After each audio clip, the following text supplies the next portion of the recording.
The Tsukuyomi from Naruto. This has to be one of the creepiest genjutsu in all of the series. The user uses this ability to trap their target in an illusionary state where their perception of time is severely altered. And what would anyone wishing to inflict severe mental trauma on their victim do with this ability? Well, they'd use it to submit them to days and days worth of torture, while in reality only mere seconds have passed. Imagine how much torture you could pack in if you just spent an hour using this ability, right? Hitachi used this powerful genjutsu on Kakashi, rendering him useless for a while after the ordeal, which is no surprise. Actually, Kakashi bounced back rather quickly, all things considered. If I went through what he did, I'd probably just never leave my house again, let alone go on being part of the shinobi scene. Rika from Higurashi, When They Cry. Yeah, just Rika's whole life, or lives, we'll get to it. When They Cry is a pretty dark series already, even for a horror anime, but this character has to be stuck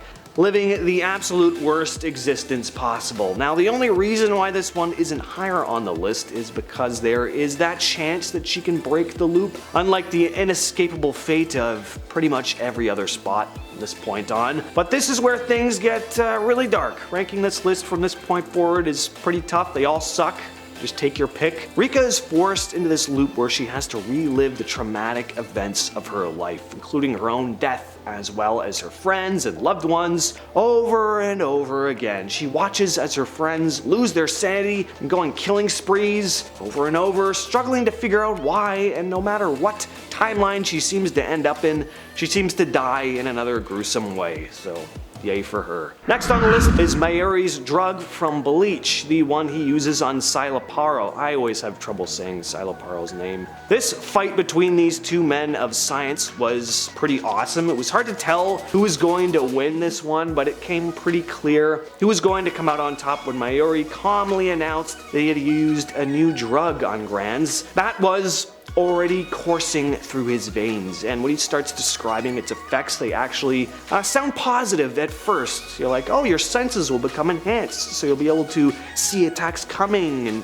slow motion and avoid them. But the problem is, Granz's body can't keep up with all the information his senses are taking in, so even if he can see an attack coming in slow motion, he can't defend himself in time. His body just moves like about as slow as his senses are, allowing Mayori to slowly stick his sword right into his heart. And this is where things get really scary, because Silaparo's senses have been slowed to such a degree that he perceives Mayori's blade as taking centuries to move towards him, and he's just stuck in place, not being able to do anything with this look of pure terror in his eyes. When I first saw this, I think that's the thing that scared me the most, just this guy who's just like this. And Mayori is just describing Granz's own fate to him the entire time, this ghastly grin on his face, really chilling. Halloween from Chainsaw Man. Cosmo has to be one of the eeriest characters in the entire series, and that's really saying a lot. In fact, I think she creeps me out the most. And it's not just her unsettling appearance with her exposed brain and eye hanging out of her head. It's her Lovecraftian level ability that sees her rendering her victims into these vegetables, only able to think about and say the word Halloween for the rest of their miserable lives. Cosmo represents the fear of the cosmos. She's the cosmos fiend and can take her victims' minds into this alternate dimension where she imbues them with all knowledge in the universe, which seems, again, amazing in theory, but all of this knowledge is so overwhelming to the human mind that it basically breaks them, leaving them as these mindless husks that can, as stated before, only say and think about Halloween. Now, I love Halloween. It's my favorite holiday. It's technically not even a holiday. That's how much I love it. I spend a lot of time thinking about Halloween already. But the idea of being rendered unable to think or say anything else until I die, yeah, pretty chilling. Only thing that would make this worse is if it were, Christmas instead of Halloween. I said it.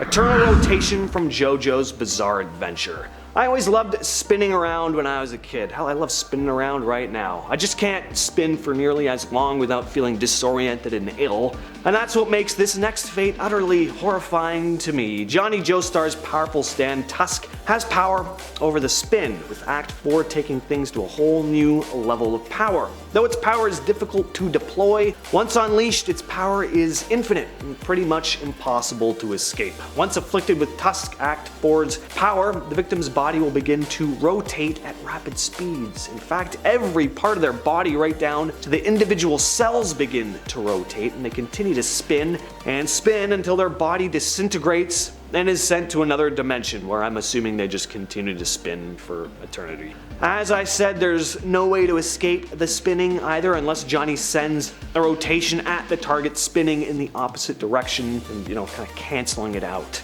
And coming in at the top of the list is Elder Toguro's fate from Yu Yu Hakusho. As awful as Elder Toguro was, or is, because technically this didn't actually kill him, again, fate's worse than death, I gotta say I still kinda feel bad for the guy, just kinda.